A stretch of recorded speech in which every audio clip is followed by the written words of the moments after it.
Welcome to the Power Platform Show. Thanks for joining me today. I hope today's guest inspires and educates you on the possibilities of the Microsoft Power Platform. Now, let's get on with the show.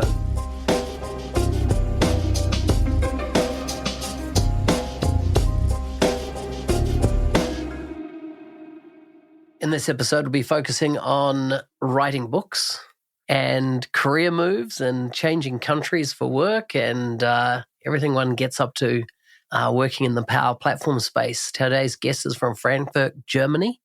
He's a CEO and Power Platform consultant at CRM Consultant. He's passionate about learning new stuff and automating as much as possible in his daily work. I'm going to love talking about that. He's active in the community and Power Platform and run both blogs and YouTube channels. You can find links to his bio and socials in the show notes for this episode. Welcome back, Benedikt. Hey, thanks for having me again. Good to have you on, except for this time, the difference in last time, you've written a book. That is true. I did. Really excited for it. Yeah, I wrote. I have it here, if you can see. Awesome. Yeah. Awesome. What's it called? It's called Application Lifecycle Management on Microsoft Power Platform. So, about the stuff I like to do, ALM, yeah. I love it. We'll unpack that in a moment. First of all, give us the update on your life. You're moving countries. Last time we spoke on air, you were in Sweden at CRM Consultant there, and now you're in Germany. So, what's the story? Yeah, that's true. So the story is my wife and I, we moved to Sweden 7 years ago. We both are from Germany and moved there 2017. In the meantime, got 2 kids, and I moved from my previous employer to CMK. And so we decided to go back to Germany. Mostly, being near by the family and having holidays for holidays and not for visiting family and so on. And so I talked to Gustav and Katrine, who are the owners of CMK in Sweden. And we decided on doing CMK in Germany together. So I'm, as you mentioned, the CEO of CMK here in Germany. And I'm building up the practice tightly together with the Swedish colleagues. Nice. Good to see that company expanding. Known them for a long time now, and always excited to see what's happening. And so this expansion is very cool. The reason I got in touch with you, of course, is because of the book that you have released. And I'm interested in unpacking a few things around that. How did the book come about, first of all? So I had it on my list since a long time, to always wanting to write a book, to be able to call myself an author. And so Pact contacted me initially with the request of looking over what is a content summary of someone who wanted to write an ALM book. And they asked me to review it and see whether that's an okay stuff or if something's missing and so on. So I did that and mentioned if you ever need someone, I would be open to writing a co-author or author a book on the topic as well. And then the person who initially wrote the content summary, he was like, yeah, let's do it together. And then after a while, he hopped off the project. So then it was my book. So I wrote it completely. And that's how it came along that I'm the author of this book. Yeah. Awesome. Okay, tell us about the topic and why it is super important and why people are so interested in application lifecycle management, specifically in the Microsoft Power Platform. I mean, it's a very hot topic in the Power Platform, especially. Microsoft has invested a lot of money into improving everything around LM. So the tooling and how the imports work and what tools we have to do our ALM, like exporting, unpacking, and all of that. They have invested a lot of money in it and are pushing it. And we see, I'm organizing 2 bigger events, Nordic Summit and Color Cloud, and we see a lot of requests on doing stuff in governance and ALM area. Mm-hmm. Yes. So nearly everyone wants to do it now because it's possible in the Power Platform. So they have to learn how it can be done. And that's where my book is stepping in and explaining how to do it. It's around 260 pages, something like that. So it's not a very thick book. It's lightweight, and you can learn everything you need to know for a standard setup. I already have a list of stuff I would like to add in a possible second release, but we will see whether that will come or when it comes. And that's about it. I like it. Tell me, are we at the point now that ALM is transparent? And what I mean by that is that let's use a word that I'm not fond of, that is citizen developers. Let's say they're building solutions, in their developer environment, and you've got everything set up that they don't need to know about ALM, but basically from an administrative level, you could be enforcing ALM behind the scenes. Is it at that level yet, that it's kind of transparent to them? I mean, you can't enforce it yet. They can still go in and do like the export and import manually, which also might be a proper or a valid ALM process. Yes. If it's documented that it is manual, then it's some kind of an ALM process at least. So, but you can't enforce the automated deployment yet. But it is, I would say, if you do it the correct way, it is transparent. So we use the Azure DevOps pipelines in basically all of our projects. We have a few which we haven't migrated yet. And we don't have, like CMK, we don't have developers in all of our projects. So for sure, all of them are consultants, function consultants, so not citizen devs, but still they are using Azure DevOps to deploy stuff. Like they know how to trigger it, they know how to see what the status is. If it comes to problems, if there are errors, they might contact one of our developers. But in the normal process, they can use it, and it's also some of our customers are using it. So we have set it up for them for the parts they are doing themselves in our joint teams, and then they are like running the pipelines and deploying it. As mentioned, most of them are Azure DevOps pipelines. We have one or two customers where we use the Power Platform pipelines, which is even easier for the people to use because they still stay in the Maker portal. They don't have to leave it. But yeah, I mean, it depends on like how technical the citizen developer is for sure. But they could use a proper automated ALM process. Yes. Yeah. Interesting. Tell me about writing the book. What was the hardest part of it? I mean, it took way more time than I would have expected, to be honest. And long nights and weekends of writing it and finding all the stuff. Because of course, if I write something and say that it is the way I write it, then I need some resources for it. And in a normal case, at least that's with Pact, and I think that's good. I should have at least one Microsoft documentation, like saying that what I am writing is correct, more or less. So I have resource, which is a Microsoft official document or documentation. So that was a very hard part of getting all those or enough of those, because a lot of usually the documentation is lacking behind because the product teams are implementing stuff, and after that they update the docs, obviously. So for some of the parts I was writing, there was no documentation or it was lacking.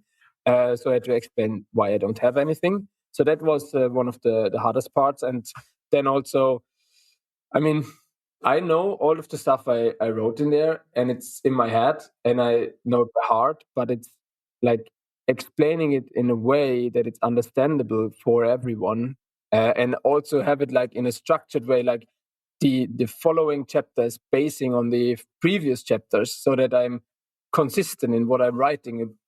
Like usually I can do that for blog posts. I think I am doing that, but a blog post like 2 pages maybe, and not 260. So it took a few months to write. So I always had to go back to the first chapters and read them again and say, okay, I wrote this already, or I referenced this one. Now I have to explain it and so on, or I have to add it because now something has changed. That also was a thing. But because it took so long to write, a few months, and Microsoft is investing so much in this area, there were changes while I was writing. Yeah. So there were like how the import is working, for example. They have improved the import while I was writing the book. So I had to go back and write in the beginning that it's different, so that I explain the same thing later on. So that was a bit of a challenge to have it like all like being one big thing that works together, so to say. That's interesting. So you wrote it over a long period of time. Microsoft kept making changes to the product. There was often the inability to reference to any official documentation from Microsoft for you. That makes it challenging. How did you really deal with just the being consistent about writing and, chomping through the chapters almost on an endless type fashion? Yeah. That's a very good question. The first half of the book is more like explaining the whole concept of begin with ALM and what is the concept of solutions and what to think about that and environments and so on. So the first half is not very technical. And then the second half is like, okay, now we are doing like YAML pipelines.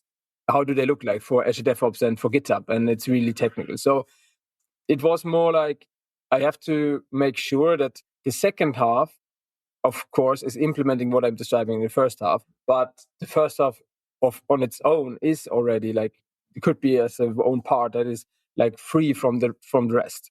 So I had to make sure that those 100, 130 pages are like consistent. But still, it as mentioned, it was a lot of, okay, going back to the previous chapters, what have I written there to make sure that I don't repeat myself or don't say stuff that are not like the same, or one is saying A and one is saying B. So yeah, it was a lot of rereading what I already have written. Did you have any challenges around the visual elements that you would have placed in the book? Whether they be screenshots, code snippets, there's a big difference between something showing up on a screen as to something showing up in a printed piece of work. Yeah, for sure. So one thing is that with the book, you'd also get access to a GitHub repository. And there I have like all the YAML files. So because we decided on we won't print YAML files in a book. That's not going to work. But I still have, as I mentioned, code snippets. Like, okay, in this case, you need this step, and that's the configuration. So Pact has a quite good, they have a Word template where you have different highlighting and so on, and also for code. So that's they are doing that. That's pretty good. The problem was more like screenshots and so, because I took a few screenshots from like Azure DevOps and GitHub, and how do you do the setup, and what do you when you create stuff and give access and so on. So there I had to redo them a few times because they need, like as you mentioned, a higher resolution in the books than I would need on like my blog or in like an ebook or so. And also I usually tend to have like dark mode activated everywhere in GitHub as well, which is not the best thing to print. But actually now I've seen that some of the screenshots I missed. So some are still in dark mode, some are in light mode, but the light mode is still usually in the printed version better than the dark mode.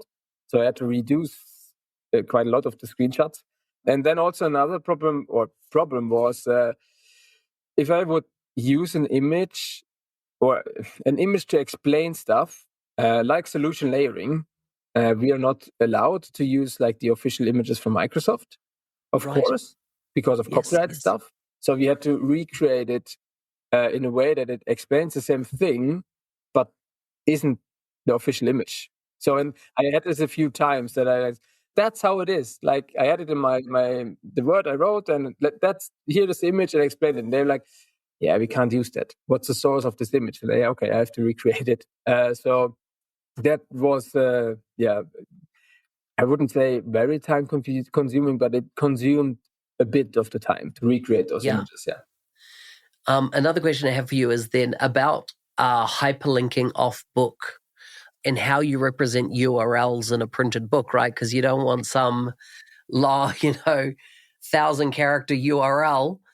Were you using tiny links or anything like that to do any kind of hyperlinking off? That actually was done by the publisher. So I wrote the actual URLs, and they took care of it.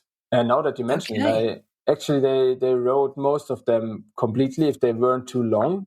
If I see that correctly now, I haven't seen any like short links or so. But then also on the GitHub there should be a composition of all the links in a file, so you don't have to write it from the book. It's like there. Yeah. Rolling out Microsoft 365 Copilot licenses isn't enough. You need an adoption plan to get people using it well. In our new book, published by Microsoft, we offer a practical guide to successful Copilot adoption. Many leaders believe in the why of Copilot and AI, but they need guidance on how, from practical frameworks to enabling champions and measuring impact. Get your copy of Microsoft 365 Copilot Adoption now from Amazon or find a link in the show notes. Very interesting. I mean, I know I'm asking you a lot of detailed questions because I've actually been contracted to author a book for Microsoft Press at the moment. Hence these are all little quirks that I'm like, these things that, people think that it's, that perhaps writing a book can be straightforward, but I feel like it's a multifaceted, lots of different things to learn and to get right. And then there's about 3 or 4 other people that you got to keep happy in the process, from the various editors, the tech reviewers, things like that. And I noticed that, you talked about Word templates and stuff, and I'm like, isn't there a more modern way of doing this? Because I'm writing all my drafts in Loop, and then I'm going to transfer it to their template as a kind of output type process, because I don't want to be worrying about formatting and stuff just while I'm writing, Yeah. So yeah, it's interesting. I mean, to be honest, Word has gotten better as well. So I haven't had much problems with like the format, but that's also more like in the template I have. I mean, I selected a paragraph and said, okay, that's code. And then it was like highlighted in, I don't know, italic and red or so. But the really setting of stuff, that was done by the publisher. So they are doing like an internal job of transferring like what they get in like those Word templates to an actual book document. So it was a different styling then. But I mean, a small anecdote. My wife, when she wrote a doctorate thesis, she asked me whether I can help her like in setting this document PDF, which was like the result. Or this was also a book at the end. And I was like, I can do that, but I won't do it in Word. I will give you a LaTeX template, and you write LaTeX or LaTeX instead. But back then, I mean that's nearly 10 years ago, to be honest. Yeah, Word wasn't very nice, but it gotten better as well. So yeah. Interesting. You mentioned there you had to take screenshots at a higher resolution. I didn't realize you could change your resolution on a screenshot. No, what I did is, I took it on a different screen, because the most of them I took on my laptop screen because while I was writing, but then I took like my better screen, which is I have a 4K curved ultra wide screen, so I took it there. So then the resolution this resolution is higher, and then I could also zoom in more so that the elements get a bit bigger. And then if I take like the whole screen and then shrink it to the correct size, the resolution is a bit higher. Something like that. That's good to know, because I've got a full wraparound screen as well here. And then I got my 1080p resolution, which is just for presenting to people. And I would have probably naturally gone to screenshot on that, but now I'll probably take them on my higher res. The biggest problem they had was like the size of the element and the text. And then also like the size of the boxes where I marked stuff was too little. So then I zoomed in, and then it was better. Yeah. Did anything change for you after being able to put in your bio and stuff that you're an author? Like you're officially an author as the world recognized authors. All the years of blogging, yes, you've been an author. All the social media posts, you've authored them, but you kind of only get the title when you publish a book, it seems. Yeah. I mean, not really. It is a bit in discussions with customers, and also 1 or 2 times with competitors, like where we took over a solution or part of the solution. I had this in one of the discussions where we took over part of the solution for a customer, and our competitor was still responsible for the other part. And so I was like, we have to set up an ALM process. We can't handle it like it is. So we had a meeting with the competitor, me, so the ALM expert of the competitor, me, and the customer. And they were saying stuff which I was like, that's not how it is. And I can prove. I have written a book about it. So that was quite good in that case. And also for like customers, like, yeah, we have to do that. And I don't like doing it, but I am the leading expert on that topic because I have written a book on it. I am not, but there are a lot of people that are much better and in this topic. But I am author of ALM book, so which is like reinforcing the customer that it's what we are saying or what I am saying is good, and that's how you should do it. So that came along with that, and we also.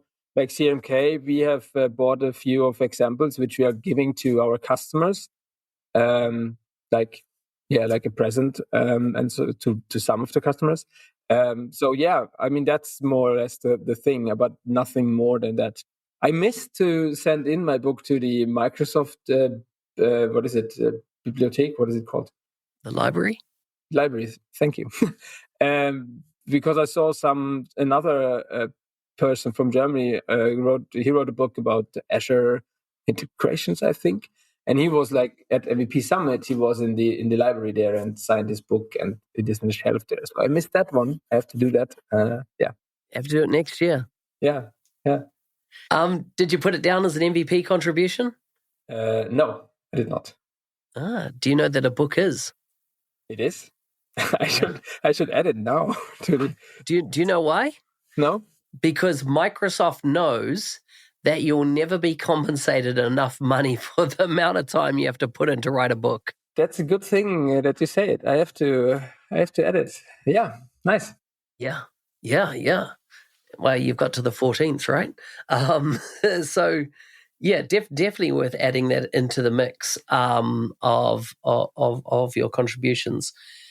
What did you notice around distribution? Have people tended to buy the Kindle version more, or a PDF version, or the physical version? What have you seen the most popular?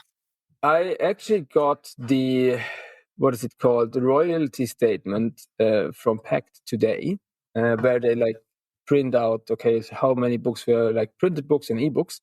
And most of them are, at least in the last quarter, most of them were ebooks, the versions that were sold, but still quite a few printed books. Like it's nearly 50-50, but a bit more ebooks. But I would have expected way more ebooks, to be honest. But there are a few people that like ordered them to give to others, like as CMK did, or Sean for his admin or Power Platform course that he had, like solution architect course, but also a few that were like, I will read it, but first of all, I want to have it in my shelf. Yes. With all the other Power Platform books from friends and so on. So, so quite a lot that are physical books, but a bit more ebooks. That's good to know. Good to get a sense check on it. The other question I have, do you see more books move through Amazon or directly through the Packet website?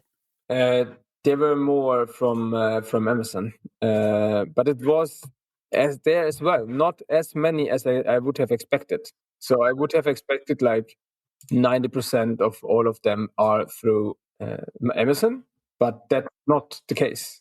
It was split.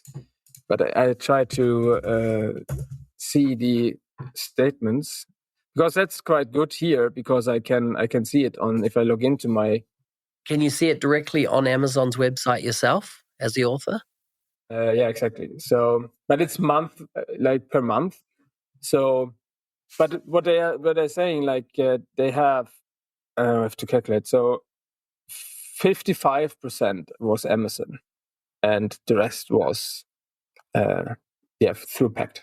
Yeah. And so did you set up an author profile on Amazon? Yes.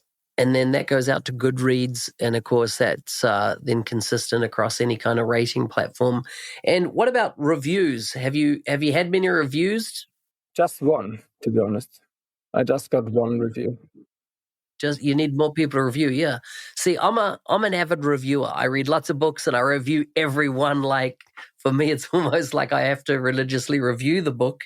But a lot of people, don't, right? They don't go back to. I suppose why I review is because Kindle, when you get to the end of the book, it pops up and says, "Hey," and because it's naturally in my face, give it a star rating, and then write something, and it has a minimum you need to write. It means the review is generally quite, robust, and then it's about 48 hours later it gets published out. So it's interesting. Okay.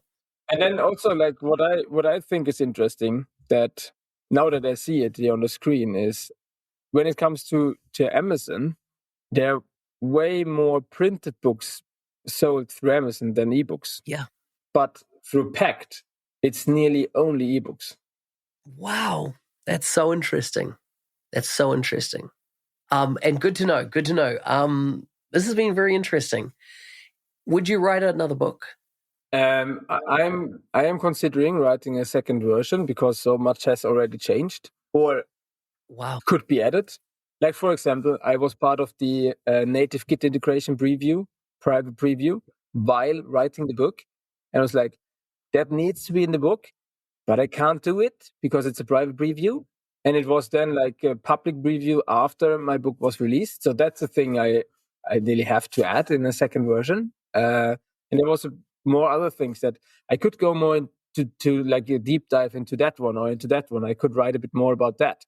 So nothing that is nothing that is wrong since Microsoft has changed stuff, but I could add more details to stuff. So I am considering writing a second version. I have to talk to Pact about it. But I mean, that's basically it. I don't think I will write a second book about something else. Yeah. How good are they at getting marketing the book as a publisher? How good are they at getting the book out there? Yeah, that's a very good question. So they ask people to write Amazon reviews. As mentioned, there is only one, so I don't know whether that had worked so good. But they are marketing through their channels, which is like their LinkedIn, and also if they have people that have like a subscription where they get access to books, so they market it to them.